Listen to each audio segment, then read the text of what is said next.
Welcome to Kat's Coffee Talks, and I'm Kat. Today we have RachelBadeMcMurphy, a jazz musician, and she's been very active in pulling together some amazing opportunities for jazz artists from all over the country, really, not just in Spokane, and I'm really excited to get to talk to her. But first, I'd like to read her bio, which is RachelBadeMcMurphy is an award-winning vocalist, saxophonist, and composer. Spawned in the rural inland Northwest, she received her bachelor's degree in music from Washington State University and master's degree from Eastern Washington University in jazz studies. Rachel has released 2 CDs of all original music, which have received international airplay, and has written background music for Emmy-nominated promotional spots for KHQ6 of Spokane. She is a woodwind specialist in the Meade School District, maintains a private music studio, and is on staff at Holy Names Music Center, where she runs the Legacy Jazz program, designing classes, festivals, camps, and workshops. In addition to teaching and performing, Rachel is an advocate for jazz and the local music scene. Absolutely. Rachel is the founder of the nonprofit organization Imagine Jazz, which we will be talking about.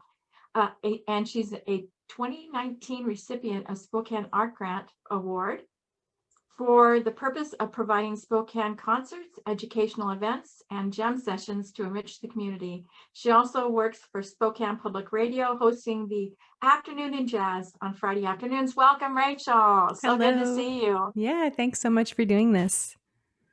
Oh, it's just great. I just, with the pandemic and everything, I felt like we've all just kind of scattered. Nobody knows who's doing what. I don't even know what I'm doing anymore. Half my band is left the area. And so I thought, this might be a little bit of a boost to our morale, but also connect us and let everybody know, hey, we're still here. We For still have sure. stuff going on. So right on the get-go, I want to say, what brought you to Spokane? Yeah. So I have always lived around Spokane. And so you noticed in my bio, it says rural, rural inland Northwest. And that's because I've always lived in the surrounding areas of Spokane from being born. So I was born in Davenport and spent the first couple of years of my life in Reardon, Washington. And then when my mom remarried, she married my stepdad, Bill, and his mom is a member of the Spokane Indian tribe. And so we moved out to Wellpinit, lived on the reservation there on the family ranch for a couple of years. And then by second grade, I moved out to Chewelah, Washington. And that's where I spent second grade all the way through graduation. And that's about an hour north of Spokane. And then when I went to college, I went to Pullman to WSU. So always kind of around this nucleus of Spokane. And so it made sense to come here when we had graduated, my husband and I. If I'm being honest, I will say there's times that I wish that I had moved to a bigger city after graduation, but I really enjoy the ease of living here. Having grown up in rural communities and kind of small farms, really, the ease of being able to get around is really nice. And I love that we're 10 minutes from a really beautiful hiking trail or a river walk or something like that. So it's easy to keep dogs, and it's easy to live here. So I definitely enjoy that about Spokane. For those who've never been to Spokane, a river runs through it, right? I mean, we have the most beautiful waterfalls, and there's been a lot of money and effort and designing poured into accenting those waterfalls. So we have a trail that goes on both sides of the river and bridges that go over the falls. In fact, a gondola that goes over the falls. So that's just inside the downtown area, let alone within minutes, like, as you said, lakes and other rivers and mountains and skiing, and for that is just ideal. It really is. But I understand the big city thing. So what got you into jazz in the first place? I mean, I want to know, first of all, you're a jazz musician, but you are focused mostly on the saxophone, correct? When I first started getting into music, or had the opportunity to join band, that is, my mom said, "Oh, you should play the clarinet," because I played the clarinet when I was in school and I really enjoyed it. And so I hadn't really thought about what instrument I would like to play, but I was always, from a very young age, I was always singing and making up songs and, just always making racket as children do. And so it wasn't really a question of whether I would be into music. It was definitely something I wanted to do. So I joined on the clarinet, and that was okay. I did like it, but it wasn't my first choice.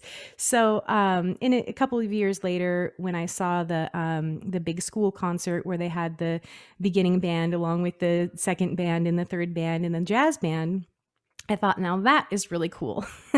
They were playing music that got our feet going, and it seemed just really exciting. It looked like the kids were having more fun.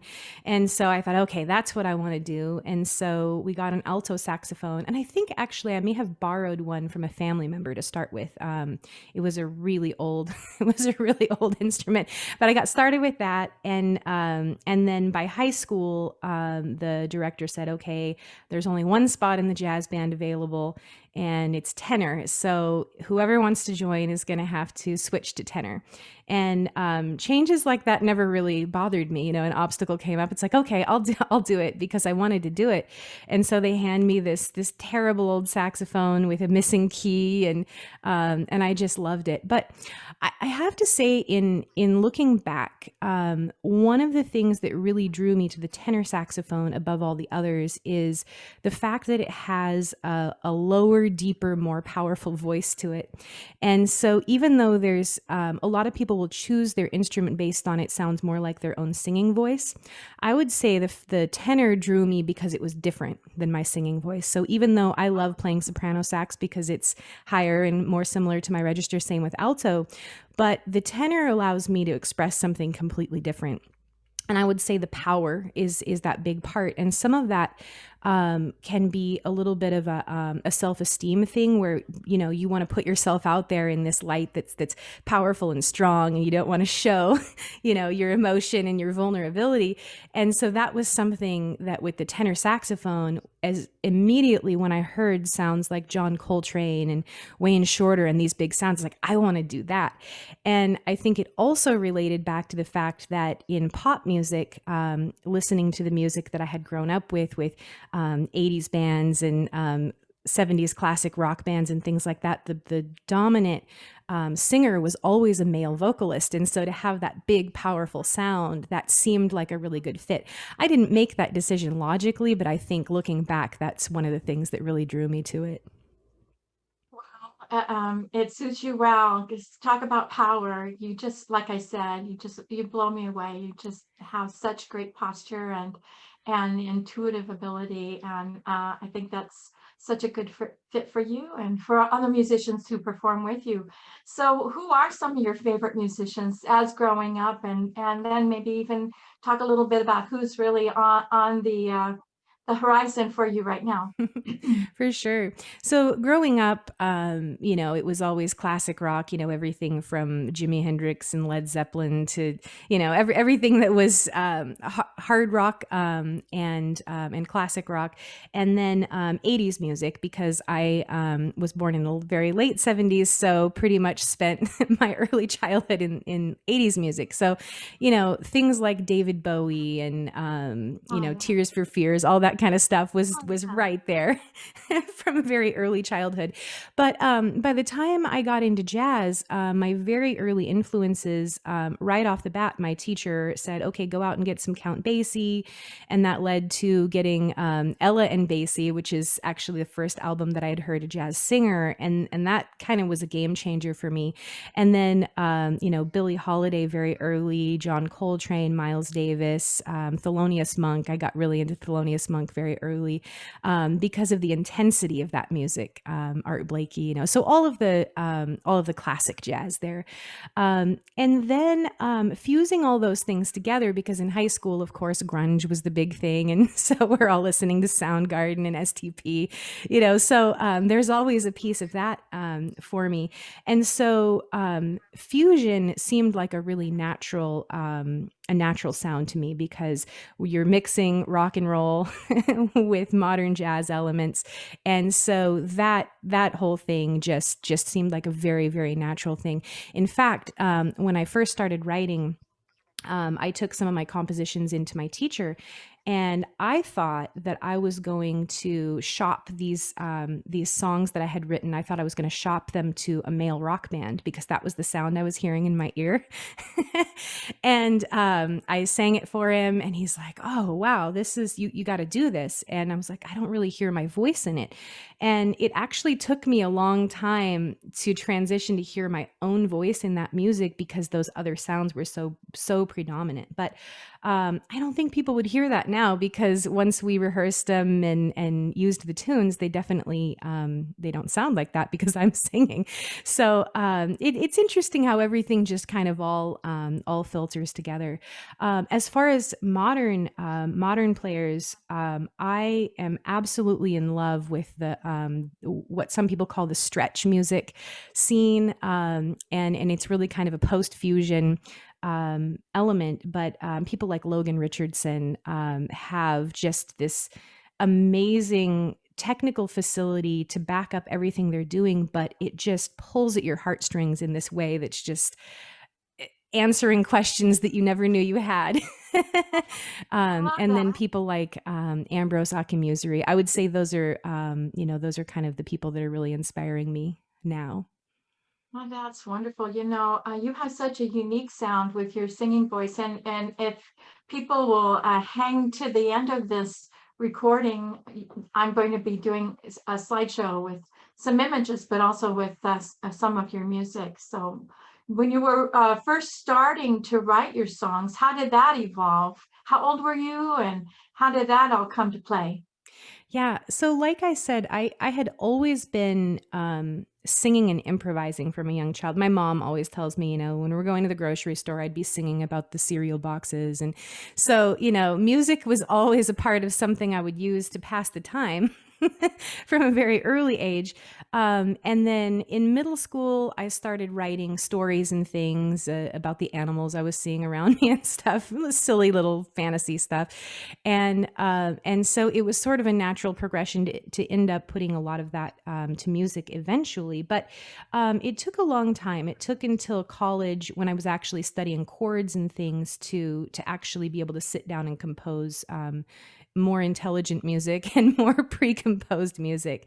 But it's funny, even when I got to college, I was writing ideas of what I thought I was going to write, musical theater or small rock operas or something like that. I never ended up doing anything with that. But yeah, I've always been a person who had ideas and was always writing those down. And so eventually some of those came to be something good enough to perform. Say. So you're married to a wonderful musician as well, Bade McMurphy, extremely talented, plays several instruments. Have you collaborated with him on your music? Has he, I imagine there's some influence going on, excuse me, back and forth. Yeah, especially my first album. Well, actually, I would say both CDs. We had some collaborative writing. Um, Early on, I would say I've always liked to come up with melodies, and he likes to come up with chord structures. And so some of our early compositions we would actually collaborate on. So I would say, okay, here's a melody. Why don't you go write some chords to it? Because I don't want to. I don't feel like doing that part, or something that he was just better at. So sometimes that would be the case. We haven't written a lot lately, which I wish we would, but I think we will again. But yeah, definitely some influences there. And early on, so we met in college in a jazz combo. He was playing drums, and we became friends, and then eventually roommates. Was kind of the order of operations, but really ever since the very beginning, we were kind of inseparable. Just working on stuff. So whether we were working on our combo music or just kind of figuring out what we were going to do next. Okay, let's go get this band. Although it's a funny story that I like to tell. I don't know if he likes this story to be told. I had this Tuesday night performance, this gig at Rico's, one of the early. One of the places that we all cut our teeth on down in Pullman. We had a Tuesday night gig, and I had this gig, and I needed a drummer, and so I called him up and said, can you come? Can you play tonight? And it was probably a couple of hours away. He's like, oh no, I have homework tonight. So he turned it down. And then I think our teacher later was like, what are you doing? Are you trying to be a college student who plays music, or are you a musician who's going to college? And so that was his Go, big yeah. turning point. Yeah, like if a gig comes up, you have to take a gig. It doesn't matter how much it pays or what, how prepared. You can do your homework when you, Right. you get home. Straight arrow. Oh, that's awesome. So, talk about Imagine Jazz. This is something that I watched get birthed, and this is your baby. And tell me how that first was the seed, and then how well is it growing as you're nurturing it along the way? Absolutely. So Imagine Jazz is a nonprofit organization, and the simple statement is that it was built to celebrate and advocate for creative art music and jazz music, everything from legacy jazz and classic jazz to modern art music and fusion and related art forms. So the Imagine is really the key there. Is that to me, I'm so in love with the tradition, but I also really allow for and advocate for all the creative progress that can be made, because that's what the art form is. Charlie Parker was innovative at the time. We look at him now as a staple, but at the time he was very innovative and would have been very progressive to certain people who had a conservative mind state. So it's really important that we allow that progress. And so I wanted to be able to create an organization that would advocate for that music, both bringing artists through, educating the public on who's out there and who who would like to share their art, and then local artists as well. And so it actually started out as kind of a project where I had wanted to bring a specific artist through. And I noticed as I tried to collaborate with different people, I sort of noticed that there was a lack of representation in certain areas, specifically with African American artists and Black artists, and also specifically within certain types of jazz. And so, for instance, a lot of entities, when they go to bring people through, they're looking for something that's very popular. They're looking for something that's going to sell a ticket, and that makes 100% sense from a financial outlook. But when it comes to our art form, we have a lot of people who were the original creators of this music who are getting set aside and overlooked for other people who are more commercially viable. And so that was a really big part of it. And so I really feel very indebted to the I don't know what word I'm looking for. The contributions, I guess, of our African American forefathers and mothers, and so I feel that it's really important that we feature those musicians as much as possible. And there's by no means an exclusive nature, because the music becomes influential to then anyone, right? But the original creators of the music were it comes out of Black American music. And so to be able to say those things and to understand those things, and to be a part of being able to continue that forward is really important to me. I would not have I wouldn't have anything I would have musically without the contributions of those individuals. So that was very important. And then it's kind of grown. So we started out with a single festival and just a big idea. Could we bring these artists through? Could we bring this band through? Could we get 100 people in the room? And that's always the number is, can we get 100 people in the room? Because to me, that's all it is. All we have to do is sell 100 tickets, and it'll pay for it. And so to me, there was no question. Now, we don't always sell 100 tickets, and that's sad to me, but it seems very possible. And so the whole vision behind Imagine Jazz is I want to remain open to the possibility that we can do something that isn't already being done, and that if we build it, it will grow and people will eventually come and respect it. That's beautiful. Well, I sure appreciate what you're doing. And it is a nonprofit. And so there are ways that the public can support this. And I will be putting links to those that information in the chat. Where do you see it going in the future? How do you see expanding, and what kind of promotional hurdles have you had to cross through social media? Sure. How do you see this all, really staying sustainable?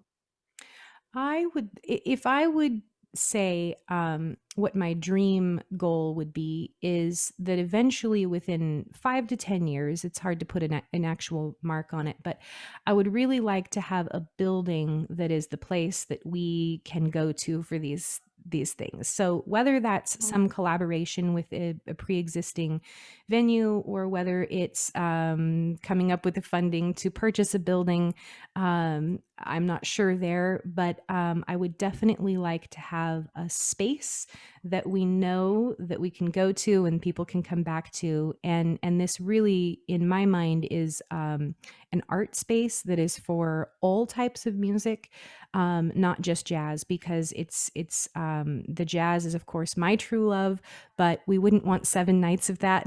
But we definitely want representation. Let's say a night a week would be a great start, right?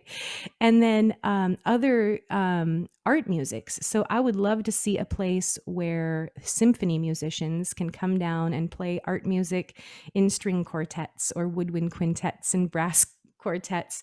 Where are the cellists who are playing grunge music? We need that, right? We need that. And in addition to all of the stuff that we already see and love, like the funk and the rock and the country and all of those other things, and also a creative space where poets and writers can feature their art. What if we could have small plays and one acts and things like that, and some kind of venue. I think there's definitely different opinions on whether people want food to be consumed as part of it, but I think that there's a big draw for that. So if there's some kind of a bistro or something, that can be part of it, that would be great. But even without a building, I would love in 5 years to just be part of a group of people who are really actually working to conserve music and preserve it and continue that, even in a teaching space where we can bring on young students and people of all generations. Well, that just sounds like heaven to me. I just can't wait to see that happen. So let's do what we can to make that happen. I just applaud you, Rachel. I mean, from the day I met you, and I've watched so many things transform in your personal life and in your professional life, and your influence on the community. And I just applaud you. I was born and raised here, and I've been in the music community my whole life. And so I pay attention to people who are really like moving and shaking and doing things.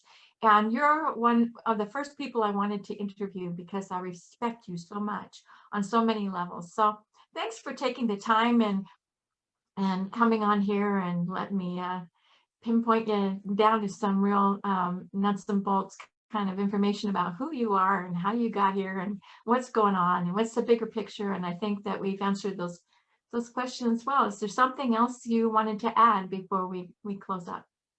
I don't think so. I guess the other thing I would say is one of the things that I've always wanted to do, and I hope to get the chance to do this very soon, is I love improvising in general. So even outside of genre, and one of the things that I've always wanted to do is a live performance art where we improvise as a band, and then the artists are also painting the music. So whether that comes from the painters painting the music or the musicians painting the imagery, one of those things. So at some point, I definitely want to do that very soon. So if there's people out there who would be interested in that, definitely reach out to me.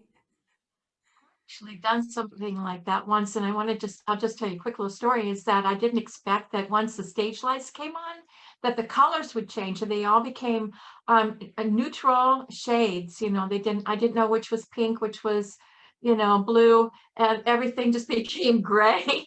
And so I didn't know what I was painting with, and it was a huge canvas. It was like, 8 by 10. And but afterwards, it was really, all about the tone anyway. And it turned out to be, it turned out better than I actually initially expected it to. So yeah, I would definitely want to collaborate with you on something like that. I'd want to like hold my bike and my paintbrush at the same time. I don't know. But that sounds like fun, and it sounds like something that people would want to attend. So count me in to, even if it's just cleanup afterwards. That sounds like a really great project. I'd like that.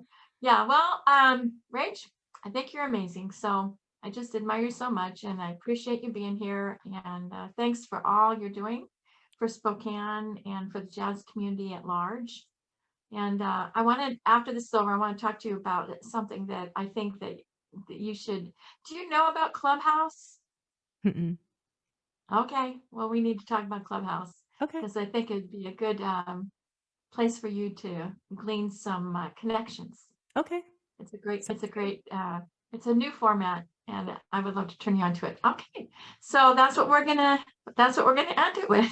Check out Clubhouse.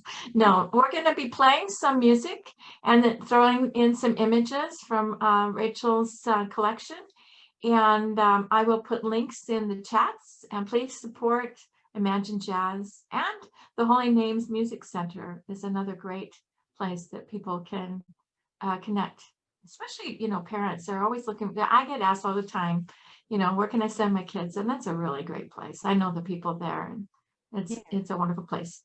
All righty, so that's it for now. Tune in next week, and have a good one. Awesome. Stay in the loop. Bye-bye.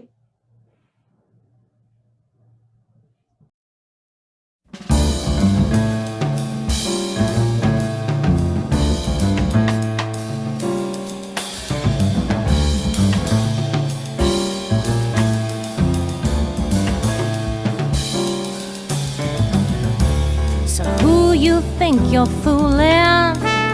Tell me what you're trying to prove. You got your fist balled and your bark sounds a big attitude. You make your choice based on what's easy, but then the long run has to stretch. You choose your own way, but your homework could have detoured the crash.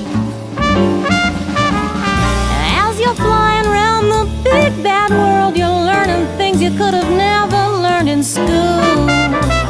You keep telling yourself that when you make it big, you're gonna pay back all them dues.